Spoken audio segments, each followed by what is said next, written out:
Boa noite, pessoal. Começa agora mais um Léo Estopa ao vivo. Eu queria agradecer a todos vocês pelas participações e queria convidar vocês para compartilharem, para a gente aumentar o alcance.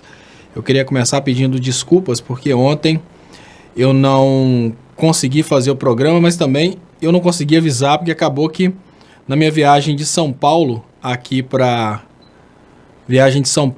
Ponte Nova, eu entrei no ônibus e quando eu fui perceber eu já estava sem internet. Eu esqueci que... E o Roger Lessa, Léo Estopa, você disse no 247 que não é uma boa cutucar a China como os Estados Unidos querem, deixando eles com fome. Vamos falar sobre isso hoje, vamos falar sobre essa brincadeirinha aí. Mas antes eu queria pedir para vocês, por favor, compartilhem aí para a gente aumentar o alcance. E é lógico, eu falo da questão da China e não estou pulando para uma coisa puramente geopolítica que não tem absolutamente nada a ver com o Brasil. Eu estou chamando a atenção exatamente para o fato de que o Brasil ele faz parte dessa confusão que está acontecendo hoje. Deixa eu agradecer aqui então as mensagens aqui. Muito obrigado, pessoal, aqui no canal do Estopa, trazendo aqui logo para o início, como eu faço normalmente. Então, muito obrigado, Sérgio Felipe Couto, que manda boa noite. Rejane Maria Savenhago, boa noite. Fernando Mota 2000, Data Center Server. Obrigado, ele fala boa noite. Estados Unidos, o câncer do planeta.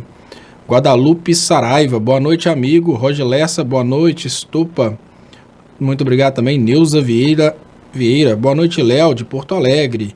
Obrigado, muito boa noite para o pessoal de Porto Alegre. Deixa eu trazer aqui do outro lado também as participações aqui no canal Leonardo Estopa. Deixa eu voltar lá no início. Roberto Silva, boa noite, Guerreiro. Boa noite, Roberto. Boa noite, Marileia Silvestre. Boa noite, Léo.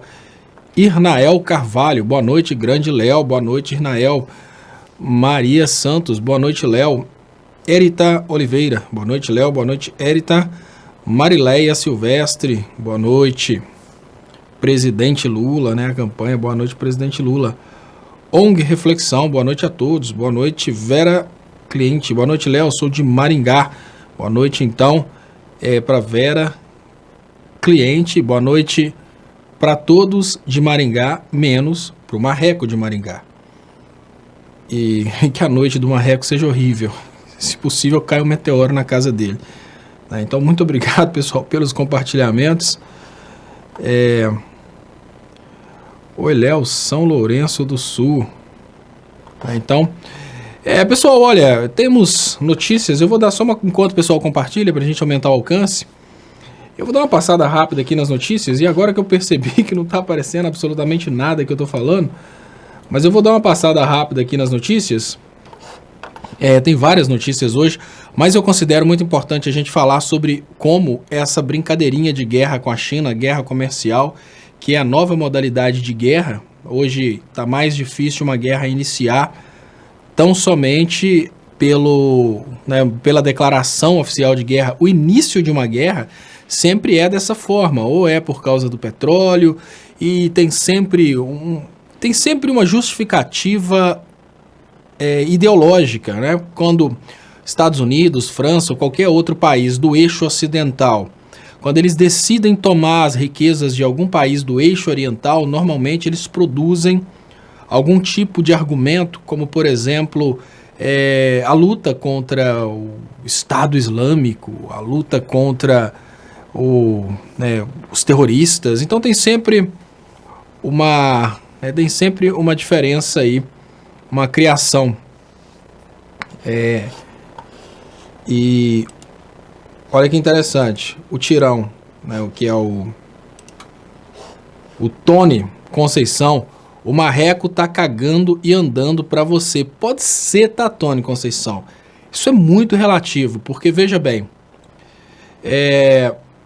se você imaginar que o Glenn sozinho, sem precisar de nenhum tipo de repercussão, que o Glenn sozinho perturba o marreco a ponto de ter deixado o marreco louco, levado família para os Estados Unidos e tudo mais, se você pensa por esse lado, realmente faz sentido. Ah não, o Glenn está fazendo o trabalho sozinho.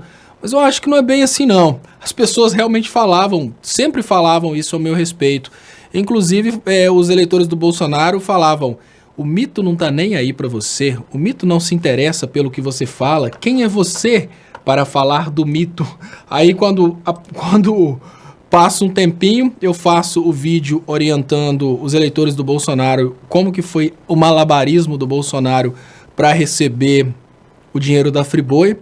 Aí o Bolsonaro pessoalmente aparece, ele e o filho dele, pedindo às pessoas para derrubarem minha página.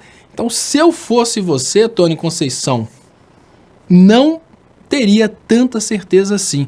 Até porque tem elementos que eu tenho trazido há 3 anos e agora estão sendo evidenciados aí pelo Intercept. Então, não se iluda. O Marreco não está cagando assim para mim. Muito pelo contrário. O Marreco pode estar preocupado porque ele não conseguiu comprar, sabe? Normalmente, os marrecos, como o Sérgio Moro, eles se preocupam com aqueles que eles não conseguiram solucionar o problema simplesmente soltando a grana. Então, eu não teria tanta certeza assim como você tem. Eu não teria essa certeza. Mas tudo bem, se ele não tiver nem aí pra mim, eu estou aqui para lutar pela destruição dele, porque para mim ele é um inimigo da sociedade. Então não me interessa muito, não interessa muito qual que é a posição dele ao meu respeito, não. O que interessa, no meu caso, é eu fazer o máximo possível para mostrar para a sociedade quem ele é. Se eu estiver fazendo a minha parte, tá bom demais. E o Tony Conceição fala: o Marreco tá bem na fita. Claro, o Marreco tá bem na fita. Eu preciso concordar. Quem tá ferrado é o idiota que segue o Marreco. Olha que interessante, o Marreco trouxe aqui, ó. O Marreco tá bem na fita. Exatamente. É isso que você não percebeu. O Marreco tá bem na fita. Quem está ferrado não é o Marreco, é o burro que puxa a carroça para carregar o Marreco.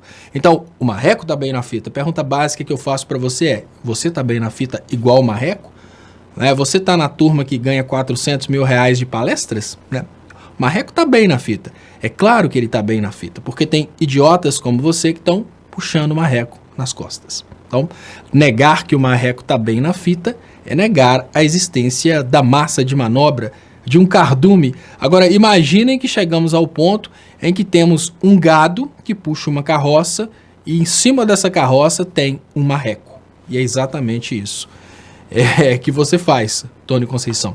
Você é nada mais, nada menos do que um cardume, parte de um cardume que puxa a carroça para transportar um Marreco. Eu já vi muita coisa, sabe?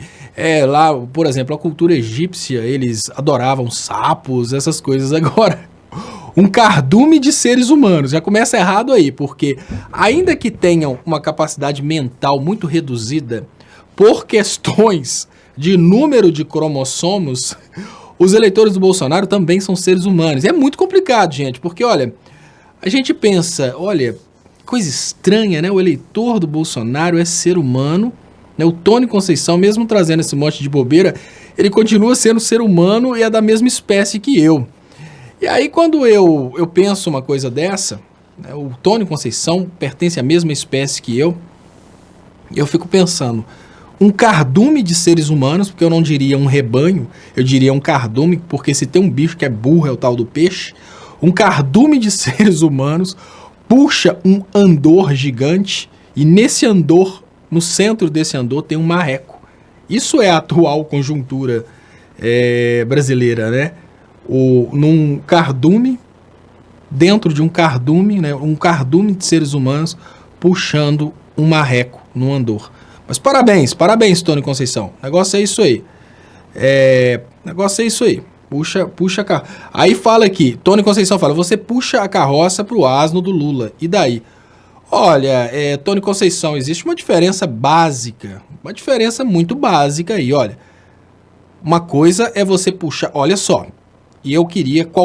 Quem for eleitor do Bolsonaro... Vamos raciocinar o seguinte... Vamos pensar que...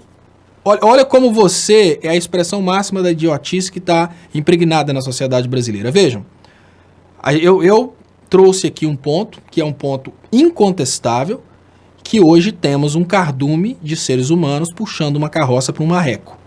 Aí vem o Tony Conceição e fala, você puxa a carroça para o asno do Lula, e daí não? Aí eu te explico como você é idiota, como você é estúpido, cara. Eu não puxo a carroça pro Lula, eu puxo a carroça para mim. Você sabe por quê, ô idiota? Veja bem. Durante o governo do Sérgio Moro, porque a Operação Lava Jato tomou o governo do Brasil, durante o governo do Sérgio Moro, os brasileiros começaram a ganhar menos, as empresas brasileiras, tudo isso com aquele argumento, lutar contra a corrupção. Então, um bando de idiotas, um cardume de idiotas, apoiou o marreco, que para destruir a corrupção, o cara arregaçou as empresas brasileiras, o cara destruiu a economia, causou o maior desemprego da nossa história e, como se não bastasse, colocou no poder um camarada que está hoje destroçando a soberania nacional, vendendo absolutamente tudo. Então eu não tô nem aí sobre o que é o marreco, mas o que o marreco fez. E quando você fala, você puxa a carroça pro asno do Lula, não, companheiro. A diferença básica é o seguinte, ô idiota. Durante o tempo que o Lula estava na presidência, eu ganhei, tá? Durante o tempo que o Lula estava na presidência, eu tô puxando a carroça pro Lula, não, ô imbecil. Eu tô puxando a carroça pra mim, sabe? Durante o tempo que o Lula estava na presidência, eu tive mais oportunidades. Durante o tempo que o Fernando Henrique estava na presidência, eu não consegui financiar a minha universidade. Eu não pude fazer uma universidade, porque na minha idade de fazer a universidade, quem estava no poder era o Fernando Henrique. Eu não pude fazer a minha universidade. Durante o tempo que o Lula estava na presidência, várias pessoas tiveram a oportunidade de melhores empregos. Você está achando que eu puxo a carroça para o Lula? Não. Basicamente, eu posso dividir o Brasil entre dois grupos. O grupo idiota, que sob a desculpa de estar lutando contra a corrupção, se ferra, se rebenta, se estoura. E o grupo dos que têm amor próprio, que jogam de lado esse argumentozinho da corrupção e tem um pouquinho de amor próprio e pensa, peraí, quando eu estava melhor, era durante o governo Lula ou agora, durante o governo Moro-Bolsonaro? Eu estava bem melhor. O meu país, os meus amigos, todo mundo que eu conheço estava com mais oportunidades na época do governo Lula. Olha, para vocês terem uma ideia, pessoal, eu nunca fui rico. Quando a Dilma deu a isenção fiscal por causa da crise, eu tive condições de comprar um carro novo. Eu não estou falando dos outros, eu estou falando de mim. Então você está achando que eu puxo a carroça pro asno do Lula ou o Lula conseguiu me conquistar e me mostrar que ele tem condições de fazer muito mais por mim do que o Bolsonaro?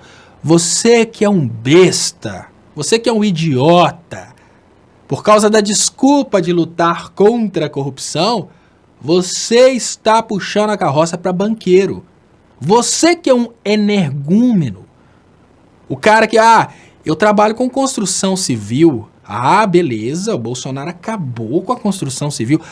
Não, mas é porque a minha igreja é idiota. Pastor idiota. Porque com o argumentozinho de que Bolsonaro é de Deus, você ferrou a renda da sua igreja, seu estúpido, seu retardado, sua besta. Sabia que 10% de nada, se um cara tá desempregado, 10% de nada é nada. Então você vem pra mim falar comigo que você puxa a carroça pra... Não. Lógico que eu considero a prisão do Lula uma das coisas mais ilegais que aconteceu no Brasil, uma das coisas mais insensatas que aconteceu no Brasil, mas essa live é uma live racional. Não tem nunca, se você procurar desde o meu primeiro vídeo até hoje, Tony Conceição, você não vai achar um vídeo com apelo emocional. Isso é um absurdo que estão fazendo com o Lula. O Lula é tão bonitinho. Meu Deus, o Lula é tão carinhoso. Não! Sabe por quê? Porque eu vejo o ser humano como um bicho podre e egoísta. Como o ser humano é um bicho podre e egoísta, para chegar até o ser humano, É preciso mostrar que ele está perdendo. E eu faço essa comunicação aqui. Você está perdendo, seu idiota. Porque você está sendo conquistado com o argumentozinho de luta contra a corrupção.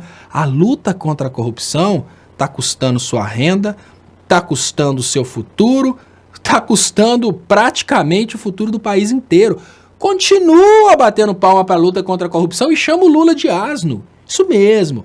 O cara multiplicou o PIB brasileiro por 5. Você está chamando ele de asno. Você está apoiando um cara que no primeiro trimestre, ele já conseguiu abrir o governo dele com recessão. Olha só, o primeiro projeto do Lula foi um projeto contra a fome. O primeiro projeto do seu presidente foi a favor de liberação de armas. Cara, o asno é você. Porque eu não estou necessariamente puxando carroça pro asno do Lula. Eu estou puxando a carroça para algo que eu tenho certeza que vai ser melhor para mim, para minha família e para as pessoas que eu conheço. Você está puxando carroça simplesmente para ter o prazer de ver vinganças acontecerem. Eu te pergunto, isso está no seu interesse? Porque, olha, uma coisa é entender que existe um conflito lá em cima, tem um conflito de poder. Sérgio Moro e Bolsonaro querendo o poder de um lado, por isso eles estão prendendo, mantendo o ex-presidente Lula preso. Isso é... Assim, se a gente pensa, ó, qual que é o interesse do Bolsonaro? Tá? Eu não vou falar que tá certo, não é moral, é falta de caráter, é ilegal, claro, mas é justificável. Você consegue justificar o que o Bolsonaro está fazendo, o que o Moro está fazendo, você consegue justificar o que o PSDB está fazendo, porque eles querem o poder. Isso você consegue justificar. Eu não consigo justificar o que você está fazendo. O seu caso é estupidez. O que o Bolsonaro faz, o que o Moro faz e o que o Dallagnol faz, eles estão pensando neles. O Dallagnol quer 400 mil de palestra por ano. Sérgio Moro no mesmo caminho. Sérgio Moro conseguiu virar ministro da Justiça e quer virar ministro do STF. Tudo isso é justificável. Você entende toda a falcatrua deles a partir do interesse pessoal. Agora eu pergunto para você e para qualquer outro eleitor do Bolsonaro, o que você está ganhando com isso? Olha, o que você está ganhando com isso? Pergunta básica, porque eu te falo. Eu sei o que eu estou ganhando com tudo isso que está acontecendo. Enquanto Moro, Dallagnol, Bolsonaro, essa galera tá enchendo o pi de dinheiro, eu tô vendo meu país acabando. Eu tô vendo o desemprego aumentando. A minha profissão, engenheiro, eu tô vendo os engenheiros sendo despedidos e recontratados por 30% do valor. Ah, tá gerando emprego, tá gerando emprego, tá reduzindo o salário de todo brasileiro. E aí você fala que eu puxo carroça pro asno do Lula. Não, aqui não tem idiota, não. Aqui não tem idiota. Tanto é que você nunca me viu defendendo Eduardo Cunha. Você nunca vai me ver defendendo qualquer tipo de pessoa que seja maléfica para os meus interesses. Eu não sou santo. Eu tô trazendo para vocês aqui da live razão. O Lula tem que estar solto, não é por causa dele, não. O Lula tem que estar solto, é por nossa causa. Quer que eu te falo mais, ô Tony Estupidez? O Lula é um cara que ele é tão demandado que eu falo é não ter tempo para ele mesmo, que o Lula nunca vai sair da prisão. Nunca. Sabe por quê?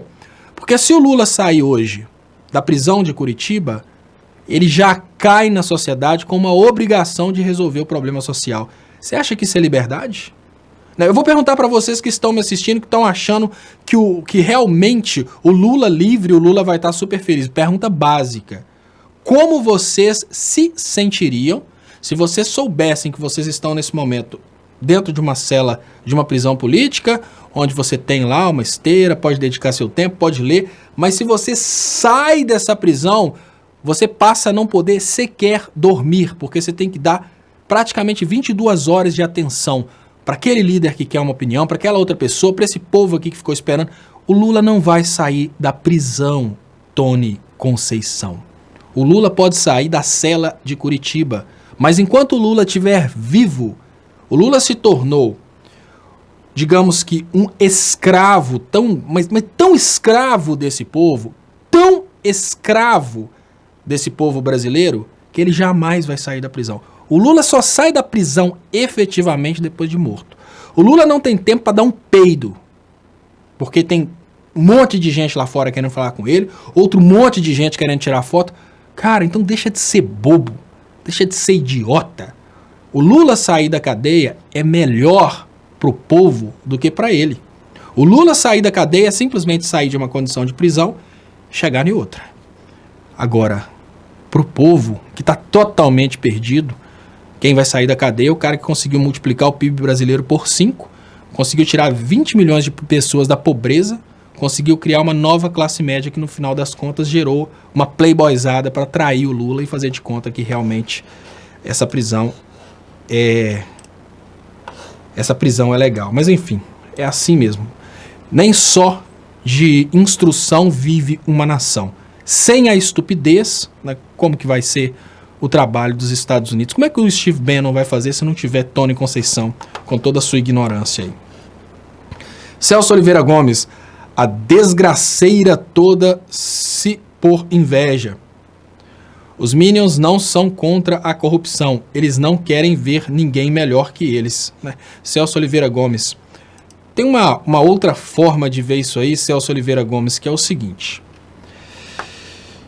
O problema, eu vou falar com vocês economicamente. É muito importante a gente pensar isso economicamente, porque a partir de uma visão econômica, a gente consegue entender o que realmente aconteceu no Brasil. A corrupção, ela é um problema? É. Ela tem que ser combatida? Tem que ser combatida. Claro que ela tem que ser combatida. O corrupto, o que tem que acontecer com o corrupto? Olha, por mim que tem a pena de morte para o corrupto. Desde que existam julgamentos justos e que todos sejam realmente condenados, né? Ou seja, vai realmente condenar o corrupto do PSDB como o corrupto do PT, todos, para mim pode ter pena de morte, não tem problema. Agora, vamos raciocinar o que realmente aconteceu no Brasil, o que realmente significa a corrupção, isso é muito importante. Primeiro, não há nenhuma relação direta entre a corrupção e a quebra do Brasil, nenhuma relação direta. Isso porque o Brasil convive com a corrupção da mesma forma que a indústria de energia convive com o gato. Vocês sabem o que é o gato, é o camarada que chega, não quer pagar a eletricidade, ele vai lá e modifica o medidor de luz, ou então, por exemplo, nas favelas o camarada vai direto no poste e puxa um fio, então isso é o gato. O que acontece? A indústria de energia, junto com as distribuidoras de energia, ou seja, o mercado de energia elétrica, ele convive com os gatos e chama isso de perdas técnicas. Pronto. Perdas técnicas, elas causam prejuízos, tanto é que a pessoa, quando ela é pega fazendo gato, ela responde por furto de luz. Mas, em contrapartida, nunca vi falar que uma empresa distribuidora de energia tivesse quebrado por causa do gato. Não, sabe por quê? Porque faz parte do negócio da energia elétrica. O negócio da política no Brasil, como ele é realizado por brasileiros, por seres humanos, a corrupção sempre fez parte da política brasileira.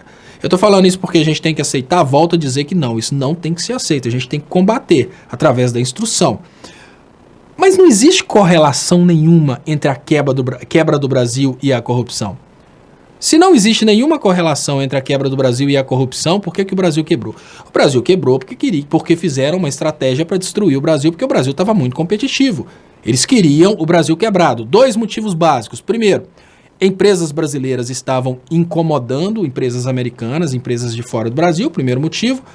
Segundo motivo básico, o alto desemprego dentro do Brasil gera uma oportunidade, obviamente, para que o Brasil possa oferecer mão de obra barata. Agora, o que é muito importante nesse raciocínio? Por que o Brasil mordeu tanto essa isca de luta contra a corrupção? E a resposta, ela é muito simples.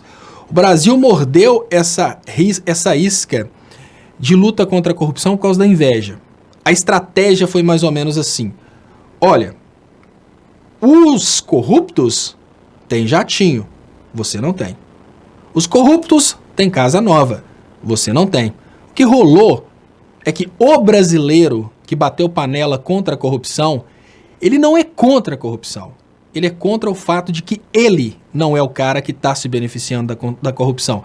Então, o cara que foi lutar contra a corrupção, o cara que hoje se diz completamente contra a corrupção, ele não é contra a corrupção. O cara que se diz contra a corrupção, ele é um invejoso. Um invejoso que tem inveja das pessoas que puderam se beneficiar da corrupção, porque ele não conseguiu se beneficiar da corrupção. Olha, por trás de todo moralista que fala mal da corrupção, existe um possível corrupto que não tem a oportunidade de se corromper. Por trás de todo moralista que fica falando constantemente mal da corrupção, tem uma estratégia de comunicação de julgar, de aflorar a inveja, que é mais ou menos assim, sabe um jatinho? Ele tem, você não tem. O que fez o brasileiro brigar contra a corrupção? A Ferrari de ouro do Lulinha, o jatinho do Lulinha, o iate do Lulinha. É inveja. O cara que lutou contra a corrupção no Brasil, na verdade, é um invejoso que gostaria de lutar, de ter a corrupção para ele. O classe média brasileiro, aquele cara que veste a camisa verde e amarela e vai para a rua lutar contra a corrupção, ele foi conquistado por uma técnica de comunicação de conquistar invejosos. É isso. O cara, na verdade, ele olha para um cara que roubou, ele olha para um político e pensa, isso é um absurdo, como que pode esse cara... Tanto é, olha só para vocês terem uma ideia, a técnica de comunicação, ela foi tão estratégica para fazer com que invejosos se engajassem na luta contra a corrupção e contra o PT. Olha como que a estratégia foi perfeita. Ninguém dessas pessoas que foram bater panela se revolta com a corrupção do Aécio. Ninguém se revolta com a corrupção do Alckmin, ninguém se revolta com a corrupção do Serra, todo mundo se revolta com a corrupção do PT. Vocês sabem por quê? Porque para esses invejosos, a técnica de comunicação, ela foi trazida de uma forma que conversa exatamente com o invejoso pobre. O invejoso pobre, ele se revoltou porque ele viu que uma pessoa que era pobre como ele ficou rica.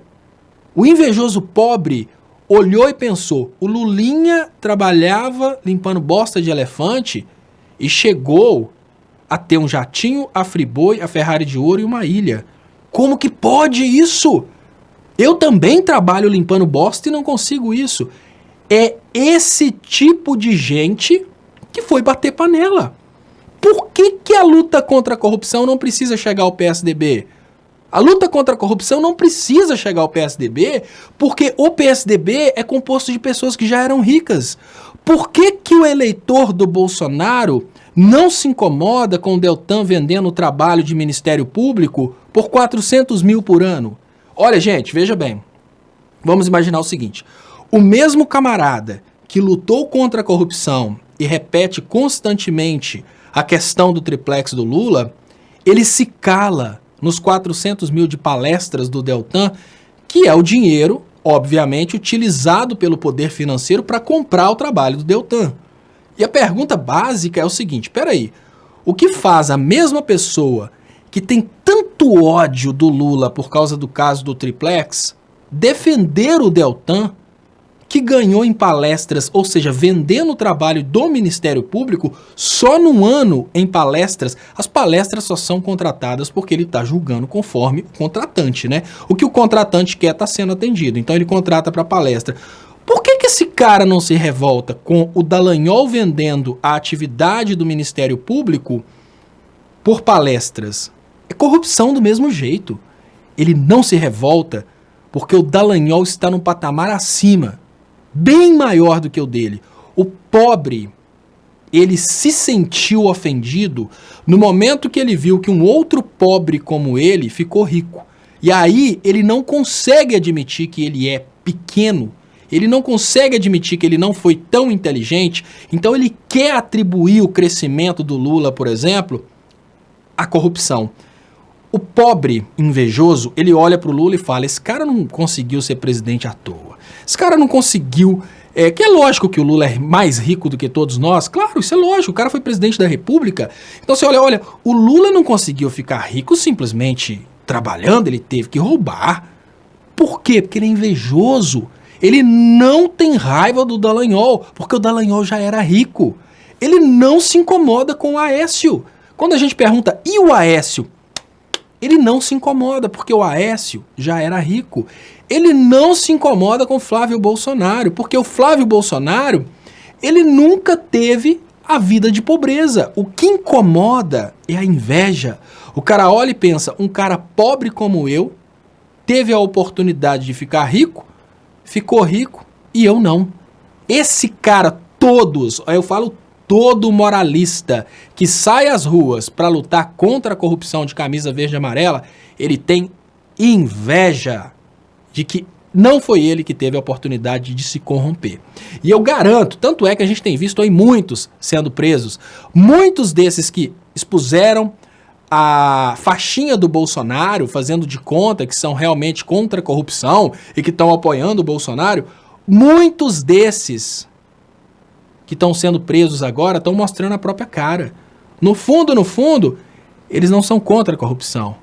Eles têm inveja de que eles não tiveram a oportunidade. E agora eu gosto de fazer analogias, e nessas analogias a gente consegue lembrar da personalidade de um colega que mostra muito bem o que são os invejosos. Olha, o invejoso, né, eu gosto de trazer comparações esdrúxulas, porque essas comparações esdrúxulas nos lembram da nossa adolescência. Então eu vou dar um exemplo que serve tanto para meninos quanto para meninas, né? Na adolescência tem normalmente o início dos namoros, e tem a menina mais bonita da sala e o menino mais bonito da sala.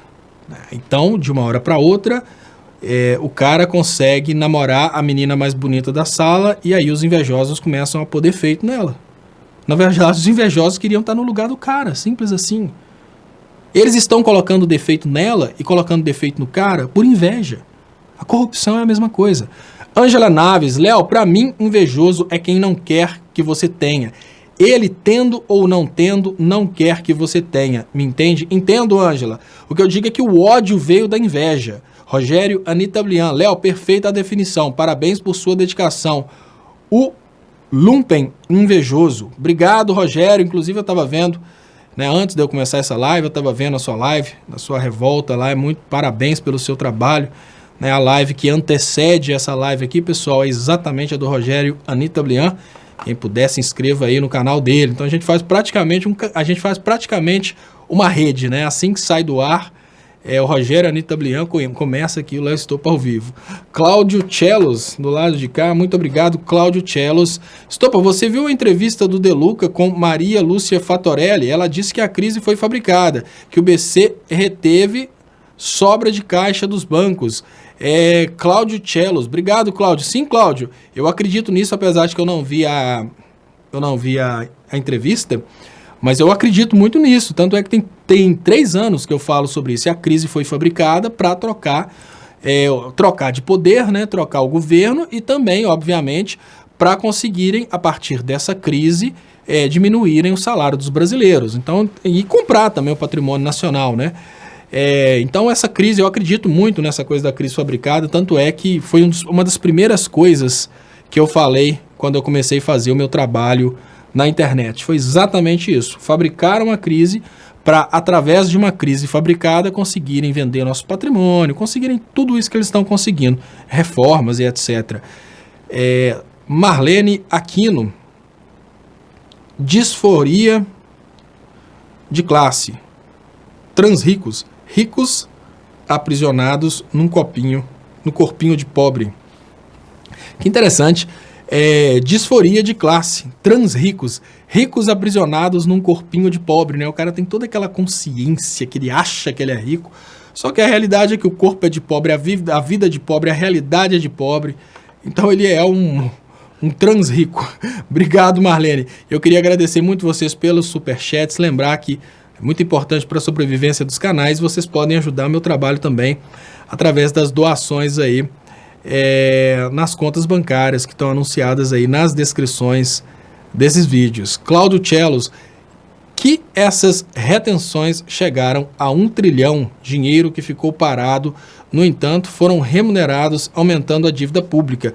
Não é o compulsório, que essas retenções...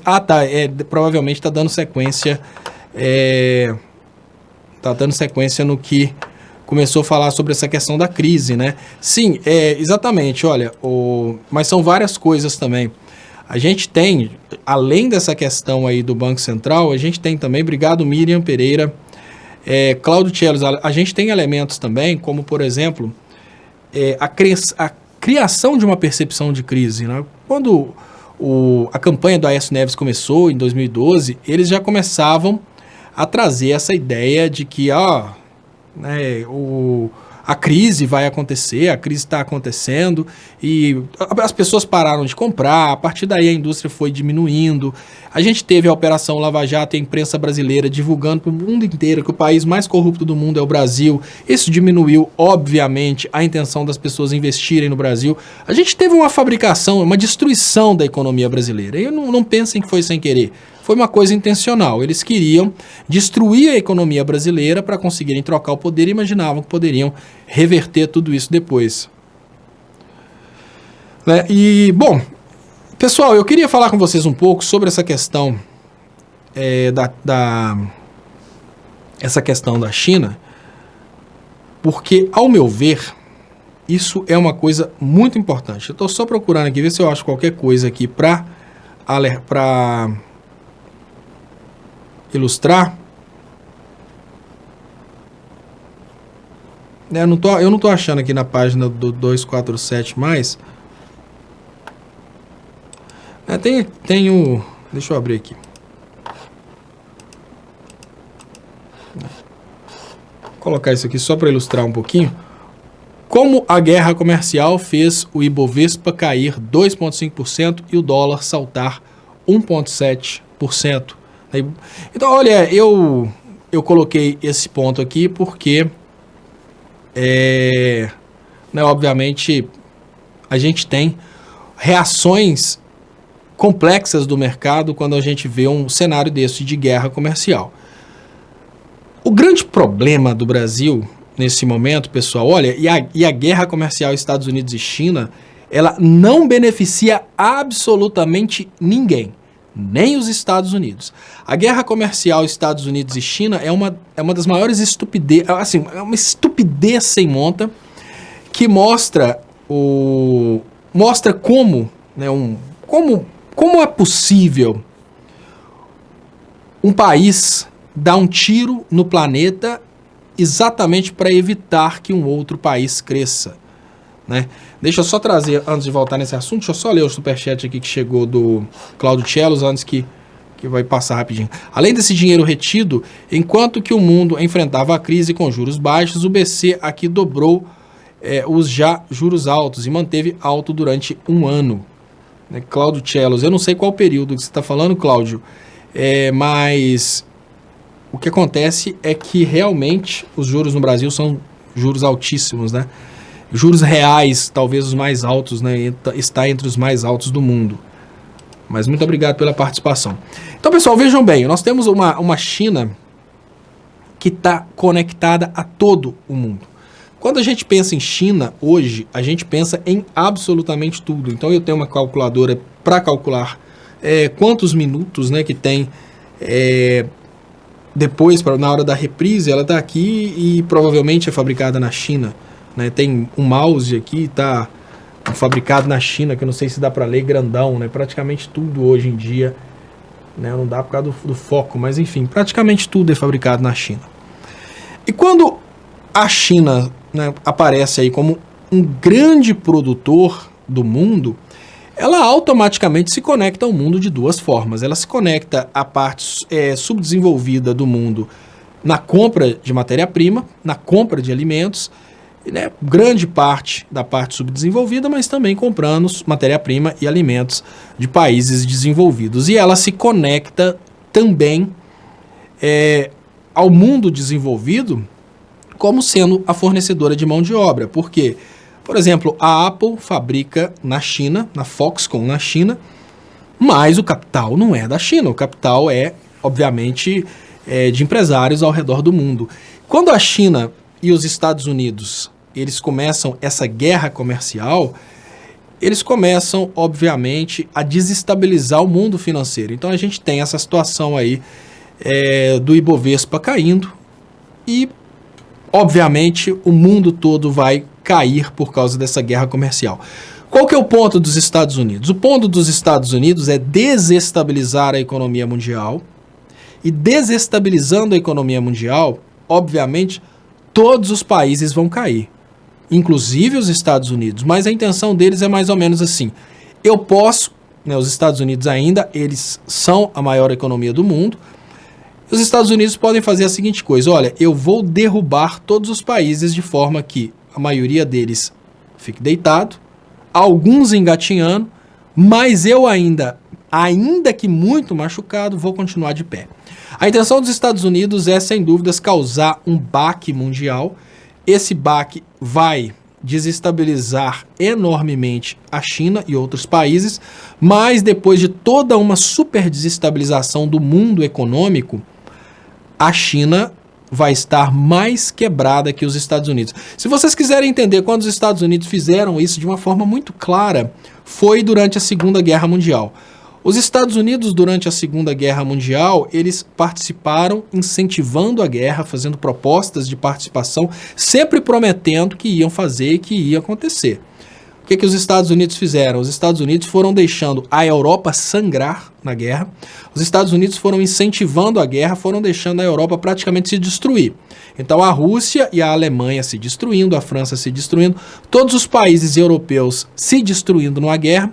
Os Estados Unidos ficaram observando de fora, sempre prometendo que iam abrir uma nova frente contra o Hitler e etc. No momento que o Hitler estava praticamente derrotado, os Estados Unidos entraram na guerra, mas aproveitaram ao máximo a oportunidade de dizimarem a Europa inteira. Então hoje, quando eu vejo um historiador como Kim Kataguiri ou qualquer outro idiota que acha que entende absolutamente tudo, falar que o insucesso da União Soviética está no modelo econômico, eu pergunto, mas pô, será que o cara sabe que após a saída, após o final da guerra, de um lado tinham os Estados Unidos que não foram tocados, porque a guerra aconteceu na Europa, os Estados Unidos estavam perfeitos com todas as indústrias montadas, a Europa toda destruída e a União Soviética tinha duas coisas para fazer. Primeiro, produzir armas para se proteger de uma eventual guerra contra os Estados Unidos, enquanto os Estados Unidos estavam com toda a sua indústria de guerra prontinha, toda montadinha, a União Soviética ela tinha que se dividir entre produzir os gêneros importantes dentro da União Soviética, como por exemplo alimentos, e também ela tinha que produzir armas para se defender dos Estados Unidos. Então, qual que é o grande problema? O grande problema é que essa cena se repete. Os Estados Unidos podem estar caminhando no sentido de levar o mundo inteiro para uma guerra comercial que pode simplesmente dizimar a economia mundial para que eles se tornem, mais uma vez, o único país com grande estrutura de industrialização do mundo. Então, qual que é o ponto que eu tenho aqui? Quando eu falo que isso vai prejudicar todo mundo, obviamente isso prejudica o Brasil. E aí eu falo com vocês o primeiro grande problema do Brasil. O Brasil deixou de ser um país soberano, o Brasil deixou de ter controle sobre o seu destino político-econômico e o Brasil se tornou, nos últimos tempos, uma colônia dos Estados Unidos, e agora de uma forma muito clara, de uma forma muito óbvia. E o Brasil, que agora é colônia dos Estados Unidos, ele precisa conviver com uma situação bem difícil. O Brasil não pode, por exemplo, né, o primeiro passo nessa guerra econômica China e Estados Unidos, o primeiro passo é a China tentar deixar de comprar alimentos na mão dos Estados Unidos, e aí ela precisaria comprar esses alimentos do Brasil. Só que o Brasil não pode vender diretamente para a China mais, porque agora o Brasil se tornou, infelizmente, colônia dos Estados Unidos. E aí eu volto com vocês na história, né? Porque o que está acontecendo nesse momento? Para realmente prejudicar muito a China, a tendência natural é que os Estados Unidos comecem a dificultar a chegada de alimentos na China. E os Estados Unidos já conseguiram tomar grandes fabricantes de alimentos, que são os países aqui da América Latina. Então, outro ponto importantíssimo que a gente precisa lembrar da história, só para a gente ter noção de para onde estamos conduzindo o futuro, no momento que nós, brasileiros, estamos nos colocando do lado dos Estados Unidos nessa guerra comercial. Vejam bem, historiadores contam que o que fez o Hitler iniciar a guerra foi exatamente um embargo de alimentos. O que aconteceu? Contam que o Hitler não tinha intenção nenhuma de sair invadindo países. Não era a intenção do Hitler invadir países. Então o que o Hitler fez? Ele simplesmente queria expulsar do governo alemão todos que não fossem alemães. Ou seja, o Hitler não queria judeu nem controlando o sistema financeiro, nem controlando a imprensa e nem controlando o governo da Alemanha. Esse é o início da guerra. Então o Hitler expulsou esses judeus da Alemanha. Então os judeus usaram o forte lobby para convencerem produtores de alimentos que não mais vendessem alimentos para a Alemanha. Então foi aí que começou a guerra, né? A Alemanha chegou à conclusão de que aqueles países que estavam inclusive devendo à Alemanha produtos industrializados simplesmente caíram no lobby, não iam mais entregar alimentos e a Alemanha partiu para a invasão. O detalhe de hoje, que eu chamo a atenção de vocês, é o seguinte: o Brasil, ele não tem condições de defesa. E quando a gente pensa numa China extremamente armada de armas nucleares, a gente pensa, será que não seria mais inteligente para o Brasil ficar fora da guerra comercial? Não, o Brasil não pode ficar fora da guerra comercial, porque o Brasil, ele é um país que ele está submisso aos Estados Unidos. E qual que é o grande problema? Então vamos imaginar o problema do seguinte: ao boicotar os Estados Unidos, vamos imaginar, a China boicota os Estados Unidos na compra de produtos alimentícios. Imediatamente após o boicote, começa a sobrar produtos alimentícios, começa a sobrar produtos agrícolas dentro do mercado americano. Essa sobra de produtos agrícolas no mercado americano começa a forçar o preço dos produtos para baixo. O que significa que os produtos agrícolas, eles já começam a diminuir de valor dentro dos Estados Unidos. Produto agrícola, ele não é digamos que o fator mais importante da economia dos Estados Unidos. Então, como o produto agrícola não é o fator mais importante da economia dos Estados Unidos, é normal que os Estados Unidos tenham um certo prejuízo, mas esse prejuízo não vai ser tão significativo. Mas pensem o seguinte: no momento em que os Estados Unidos começam a ter um excesso de produto agrícola dentro dos Estados Unidos, a tendência mais óbvia é que eles parem de comprar os produtos agrícolas produzidos pelo Brasil. E vamos imaginar que os produtos agrícolas produzidos pelo Brasil, ao deixarem de ser exportados, eles vão começar a vender só para o brasileiro, o que significa que muito produto, mas muito produto mesmo, vai ser ofertado dentro do mercado do Brasil e muito ruralista brasileiro pode quebrar. É interessante que, assim, por mais que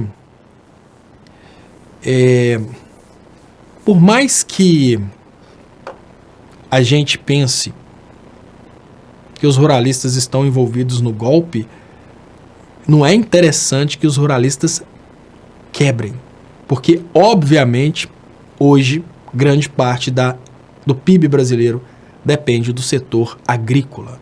E o setor agrícola ainda emprega pessoas. O Brasil vai perder muito com essa guerra comercial. E deixa eu trazer para vocês alguns comentários aqui. E eu gosto muito desse comentário do Tony Conceição. Não sei se é para mim que ele fala. É isso o seu argumento, amigo? Eu não sei se esse argumento é isso o seu argumento, amigo. É para mim, mas se for para mim, é isso mesmo. E eu tô vendo aqui, um corpo saudável. O Estopinha dizia que a Bolsa de Valores não tinha interesse nenhum para pobre. É diferente, olha, corpo saudável. Não adianta nada você ter um corpo saudável e a mente podre. Eu já te falei isso. Eu falei há pouco tempo atrás que a modificação do fechamento da Bolsa, ela não significa que vai influenciar positivamente nos trabalhadores. Veja bem, vamos pensar o seguinte: um corpo saudável e uma mente podre. Vamos pensar que hoje o Bolsonaro consiga acabar de vez com todos os direitos trabalhistas. Se o Bolsonaro conseguir acabar de vez com todos os direitos trabalhistas, a mão de obra no Brasil vai ficar mais barata. Veja bem, com a mão de obra mais barata, a tendência natural é que produtores consigam produzir produtos por um preço mais baixo. Ou seja, as empresas vão ter mais lucro, porque elas vão gastar menos com a mão de obra. O investimento, o gasto com folha de pagamento vai diminuir. A tendência natural da diminuição do gasto com folha de pagamento é o aumento do lucro. E a tendência natural de uma expectativa de aumento do lucro é a valorização da empresa. A bolsa vai subir. E aí eu pergunto para você, a bolsa subiu porque o Bolsonaro permitiu o trabalho sem direitos trabalhistas, mas a bolsa subir porque no Brasil o trabalho sem direitos trabalhistas é permitido, significa que os trabalhadores vão ficar melhor? A bolsa vai subir, graças ao sacrifício do trabalhador. Esse é o primeiro exemplo. Vou te dar um outro exemplo aqui, um corpo saudável. Vamos imaginar que hoje o Bolsonaro consiga acabar com toda a proteção ambiental. Então, de cara, o mínimo que os latifundiários vão ganhar de aproveitamento de terra é 20%, porque a menor conservação de reserva permanente que a gente tem no Brasil hoje é 20%. Aí você imagina que, se a gente vai na mesma proporção, só para efeito de comparação, a gente pode imaginar que, por causa do fim da proteção ambiental da reserva permanente, um lote de terra, ou seja, um latifúndio valorizou em 20%. Pergunta básica. Se o latifúndio valorizou em 20%, a bolsa vai subir e o dólar vai baixar. A bolsa vai subir porque várias pessoas vão tentar comprar, né, coisas relacionadas a esses latifúndios. E o dólar vai abaixar porque para comprar coisas no Brasil é preciso comprar reais com dólares. Então o dólar vai baixar, a bolsa vai subir. Mas espera aí, o dólar vai baixar e a bolsa vai subir, porque o Brasil parou de preservar o meio ambiente. E eu pergunto para você, né, lógico, o investidor que está lá fora, ele não respira o ar dentro do Brasil. E a pergunta que eu te faço é muito simples. O brasileiro passa a viver num país que não tem nenhum critério de preservação ambiental. A tendência natural são mais problemas respiratórios, mais doenças, né? Obviamente uma qualidade de água muito inferior do que a gente tem hoje. Pergunta básica que eu te faço. A bolsa subiu, mas melhorou para o trabalhador? A gente não tem mais proteção ambiental e vamos continuar. Se o Bolsonaro conseguir liberar todos os agrotóxicos, né, já liberou quase todos, cada vez que o Bolsonaro consegue liberar mais agrotóxicos, mais é a produtividade. A produtividade aumenta às custas de uma desgraça que é a utilização do agrotóxico, contamina águas e muito mais. Pergunta básica que eu te faço nesse momento. Se você fica sabendo que no Brasil uma lei permitiu o aumento da produtividade, você vai apostar numa produtividade maior. A bolsa de soja vai subir, a bolsa do milho, a bolsa do café, vai tudo subir. E a pergunta básica que eu te faço, o trabalhador brasileiro que agora vai conviver com uma água poluída com agrotóxicos pesadíssimos que causam até câncer, ele teve alguma melhora por causa desse aumento na produção de milho, de soja, de café? Não, cara. Então, assim, você pode até ter ficado meio loucão de tanto usar bomba, mas eu duvido que você não tenha entendido por essa explicação. Eu deixei de uma forma muito simples, até mesmo você que deve ter usado, como é que chama? Durateston Testex, a fórmula mágica para você ficar mais sexy, né? Até você que deve ter usado tudo enquanto é produto, deve ter apodrecido muito a cabeça, você deve conseguir entender que não é todo tipo de aumento da bolsa que reflete na melhora da vida do brasileiro. Agora, e nesse caso em específico? Nesse caso em específico, eu coloquei aqui a questão da bolsa para exemplificar como o bicho começa a pegar para o Brasil por causa da participação do Brasil numa guerra contra a China. O fato da Ibovespa cair não está sendo necessariamente exposto aqui como uma piora da vida do brasileiro. A piora da vida do brasileiro é o fato de que agora, para a gente vender um produto para a China, a gente tem que ter autorização dos Estados Unidos. Então, para de usar bomba, usa produtos bons para o cérebro, porque não adianta nada ter um corpo saudável e uma mente podre, né? É a dica do tio Léo. Lindalva Pinheiro, muito obrigado. Os eleitores de Bolsonaro repetem os bordões da imprensa como mantras, sem nenhuma reflexão. Me lembro da frase, fé cega, faca amolada, do Milton Nascimento. Parabéns, Léo, por suas analogias. Obrigado, Lindalva Pinheiro. O eleitor do Bolsonaro, quando eu vejo que o eleitor do Bolsonaro não consegue nenhum tipo de reflexão, né? Quando eu vejo que os colegas que estão participando aqui da live há muito tempo, igual o Tony Conceição, o Ruth Mick, né? Um corpo bombado, quando eu vejo essa galera e Diego Gonçalves fala um gado saudável. Você sabe o que é interessante para quem gosta aí de sociologia, né? O Diego Gonçalves escreveu aqui um gado saudável. E aí eu lembro, sabe que uma das coisas que o Foucault, né, o Foucault fala muito sobre o corpo dócil. O corpo dócil, pessoal, é o seguinte: imaginem o corpo saudável e uma mente podre.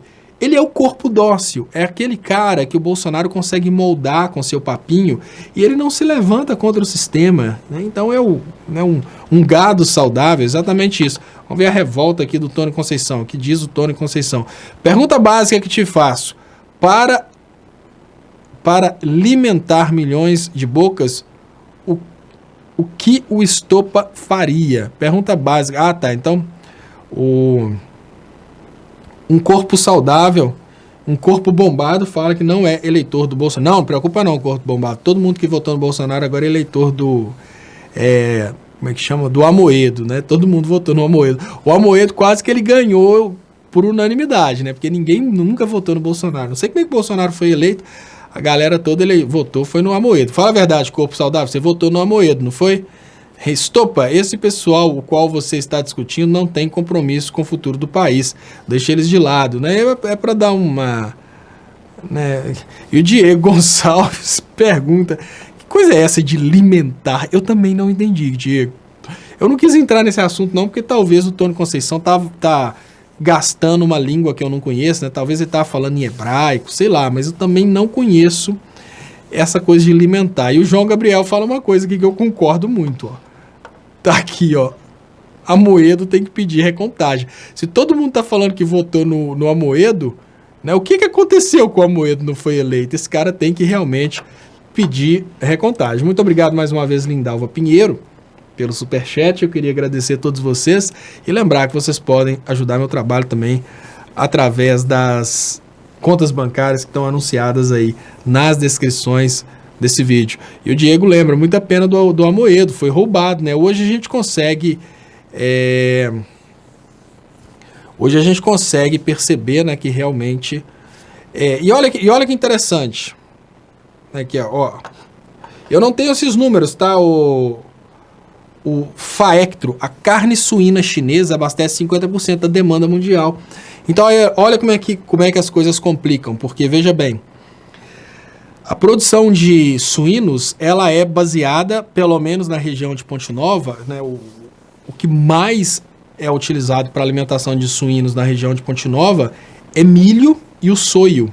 Então tem obviamente milho, soio, soja, tem vários elementos aí na alimentação dos suínos. Então quando os Estados Unidos começam a criar esse obstáculo para a China, eles querem obviamente desestabilizar a China. Eu fico pensando, será que o Brasil não está percebendo isso? Porque quando o Brasil cria essa possibilidade, de perder a China como grande parceiro, o Brasil ele entra numa loucura muito grande, porque os Estados Unidos estão arriscando acabar com a economia mundial para não serem ultrapassados pela China. A China só quer participar do mercado, gente. A China tem uma postura de querer ser parceira do mundo. A China tem essa postura. A China quer ser parceira do mundo, vender para todo mundo, comprar de todo mundo e pronto. Os Estados Unidos querem ferrar a China. Mas peraí, vamos cair na real. Tem que ser muita ideologia do eleitor do Bolsonaro de concordar que os Estados Unidos estão certos em boicotar a China, fazer guerra comercial. Não, gente, não pode ser assim não. A estupidez não pode ser tão grande desse jeito. Acho que o Amoedo teve 2,5% dos votos válidos da população mundial. Só esqueceram de avisar isso para nós. Né? O Diego Gonçalves, deve ser isso, porque a gente tem tanta gente aqui falando, né, do Amoedo, e o João Gabriel, Caio Coppola, um ameba que fala palavras bonitas. O Caio Coppola, ele é, obviamente, um espertalhão, né? é um cara que tem condições de defender aí os interesses dos patrões e com isso ele fica bem na fita, né? Assim, quando eu penso que pessoas se influenciam pela Jovem Pan, eu fico imaginando como pode ser, né? Uma pessoa assistir a Jovem Pan e levar a sério. Porque é muito estranho imaginar que um veículo daquele, que obviamente é um veículo, tipo, um veículo para fazer às vezes do PSDB, é muito louco quando a gente percebe o veículo de comunicação oficial do PSDB ainda conseguindo influenciar pessoas. É muito estranho, mas fazer o quê, né? E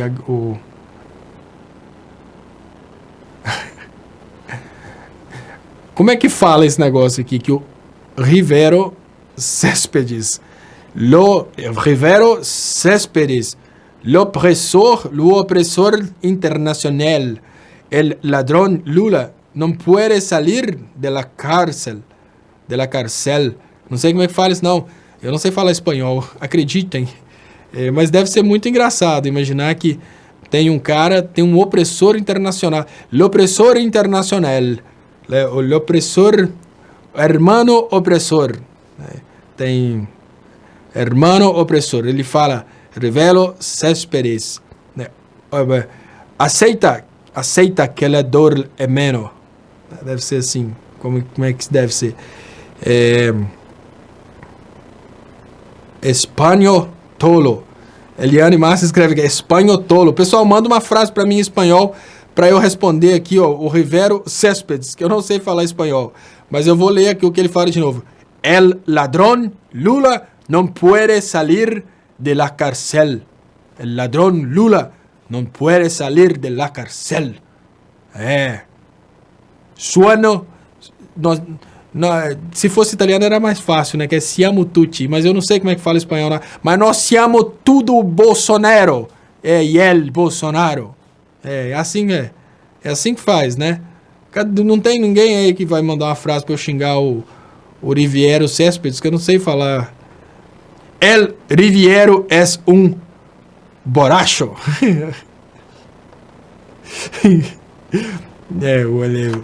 El opressor espanhol. Essa cambada de estudante de espanhol ainda no primeiro período. O Flowers. O que Lula roubou desse camarada aí, Léo? Olha, o que Lula roubou eu não sei. Mas o eixo de dominação roubou o cérebro. E é difícil às vezes. E o Reginaldo BG traz para Bolsonaro é pateta. É pateta. Por que não te calas? Riviero, leva ele para ti.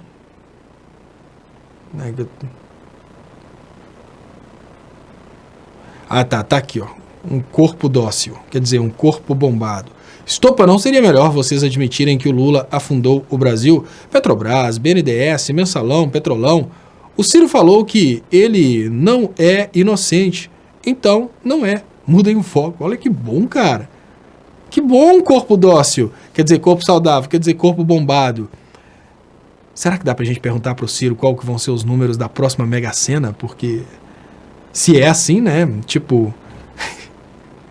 Olha, um corpo saudável. Se eu conhecesse o Ciro pessoalmente, eu ia pedir pro Ciro falar alguma coisa ao seu respeito, pra gente ver se ia realmente virar verdade, né? Tipo assim, um corpo saudável tá ali, o corpo saudável normalmente desses caras super vaidoso. Aí o Ciro vai, se a pessoa trouxesse pra você um videozinho do Ciro falando, um corpo saudável é gordo. Nossa, você ia suicidar, fala a verdade. Aí toda vez que você chegasse escrevendo, sai pra lá, gordo. Eu não sou gordo não, eu sou saudável. Não, o Ciro falou que você é gordo. E é gordo e pronto. Aí com 3 dias de bullying chamando um corpo saudável de gordo, ele ia, obviamente, se suicidar. Mas não, corpo saudável, não é assim. Não é só o Ciro falou que ele isso não tem nenhuma relação, cara. Não tem nenhuma relação. Olha, corpo dócil, deixa eu te falar. A primeira coisa que eu queria te falar é corpo bombado, mente podre, seja lá o que for. tem relação nenhuma entre o que você está falando, né? Que mensalão, petrolão, isso não tem relação nenhuma com a quebra do Brasil, não, cara. Isso é feio, é feio. Claro que é feio, mas isso não tem relação nenhuma com a quebra do Brasil. A quebra do Brasil foi articulada. Só para você ter uma ideia de que isso não tem relação nenhuma com a queda do Brasil, você já teve a oportunidade de ver os dados econômicos, o PIB, que só cresceu, né, tipo desemprego, que só diminuiu, desigualdade social, que só diminuiu.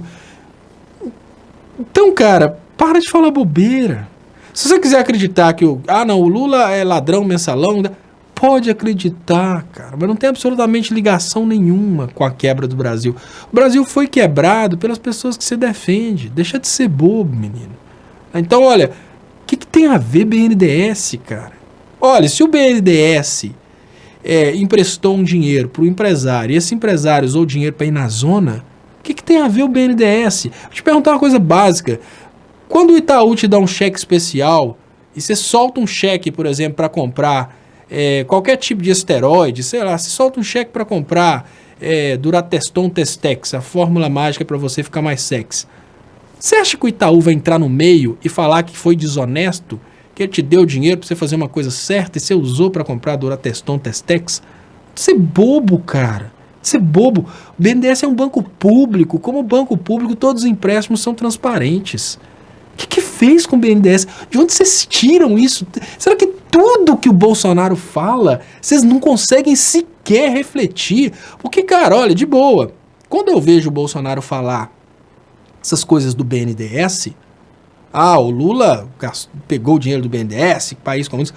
Quando eu vejo isso, eu vejo um espertalhão que está fazendo política.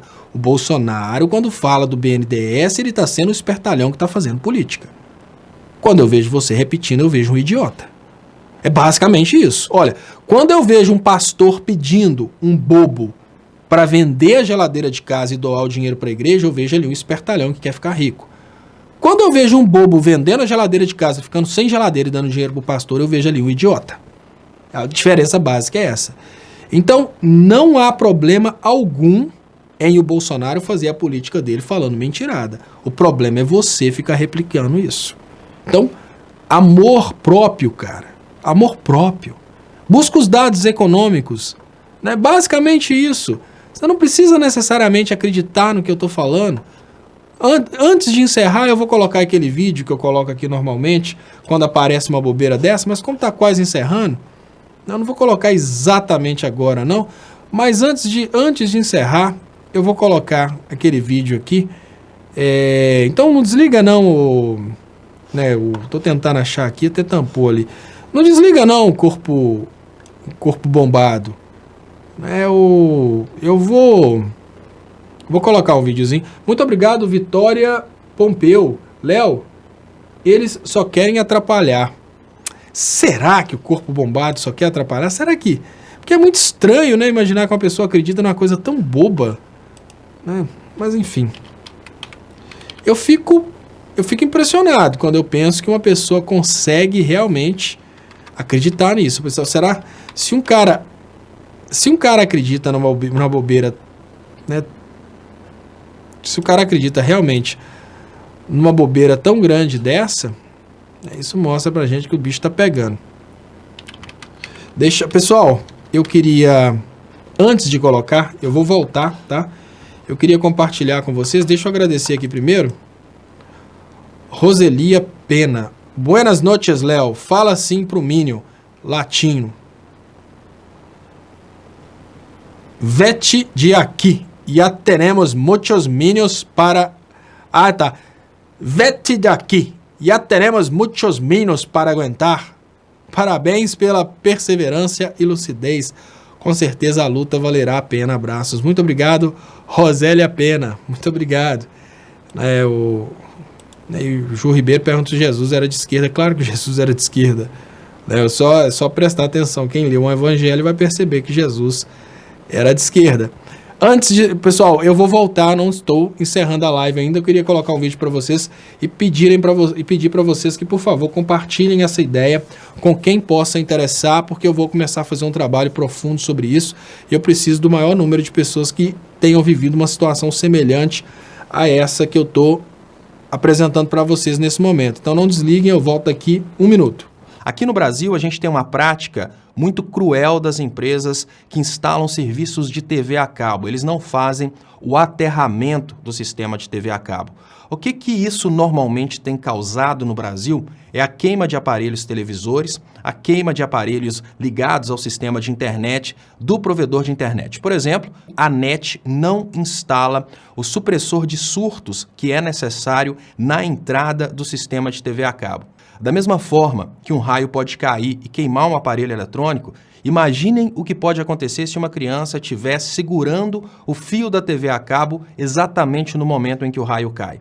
O que eu estou chamando a atenção de vocês é que o sistema de TV a cabo, como está sendo instalado pela NET em várias casas brasileiras, ele pode causar não apenas a queima dos aparelhos, como pode causar também a morte de pessoas. O que acontece é que na hora que o raio cai, uma indução eletrostática acontece naquele fio que está esticado. E ali, aquele fio recebe centenas de milhares de volts e quebra o isolamento do equipamento. Isso queima a televisão, isso queima os aparelhos conectados à internet e pior, se tiver uma pessoa, ela pode morrer. Por que ninguém fala a respeito disso no Brasil? Porque é muita grana que está em jogo. É muito mais fácil deixar as pessoas mais pobres morrerem sem saber o que está acontecendo do que denunciar uma empresa do tamanho da NET que ela está instalando o sistema sem a devida proteção, porque na hora que cai um raio e queima, eles averiguam e tentam dar barrigada e não pagar a indenização. A tendência natural do brasileiro é deixar para lá. Então eles não atendem, você vai deixando a coisa para lá até o momento em que você perde o direito de entrar na justiça contra eles. Estatisticamente fica mais barato para eles desrespeitarem o Brasil do que atenderem adequadamente. Aí que entram as agências regulamentadoras para exigirem essa condição de segurança. No Brasil eles têm um lobby muito forte e isso não acontece. Pois é, pessoal, muito obrigado a todos vocês que participaram. Eu queria pedir para quem puder, se inscreva aí no canal Leonardo Estopa e no canal do Estopa. Quem puder ajudar meu trabalho também através das contas bancárias, estão anunciadas aí nas descrições desse vídeo. Qualquer valor mesmo, pessoal, ajuda muito para a gente conseguir manter o serviço, né, o canal sobrevivendo. Então fiquem aí agora com aquele vídeo sobre 4 minutos e depois os 4 minutos que eu prometi aqui para um corpo bombado. E depois disso, por favor, compartilhem a reprise. Então, muito obrigado e até